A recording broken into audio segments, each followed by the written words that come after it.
Para ating palaro, kung ako'y tatanungin mo, bagamat hindi naman ako kaedaran, ibig sabihin, hindi naman ako matandang-matanda, no?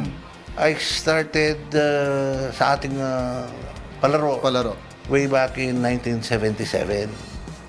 Ako'y nasa high school pa lamang at yung typical na yung mga sa tabi-tabi ng backyard, pag may nakikita kang mga manok dyan, tinatapunan mo ng mga hawak mong manok. I did realize na darating ang panahon, magiging passion ko. Oo. Kasi kung hindi mo passion to, hindi ka naman tatagal. At lalo na, kung lagi ka natatalo, hindi naman pwedeng lagi ka natatalo Laban ka ng laban, unless sobrang dami ng pera mo. Oo. Ngayon, kami naman at sa aming partnership na tatlo, si Brian Mendoza, just recently na lang sumama sa aming grupo.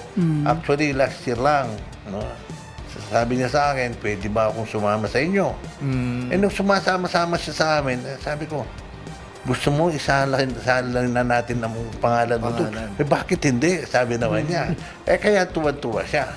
Tsaka, yan ang pinaka-boss namin. Oo, big boss namin yan. Nakikita mo ganyan yan. Yan ang big boss. Nako. Low-key lang talaga yung ating Boss Brian. Yan. Low-key Simple lang yan. Pero, Simple lang. Oo, pero may dating yan. Hindi lang kumikibo.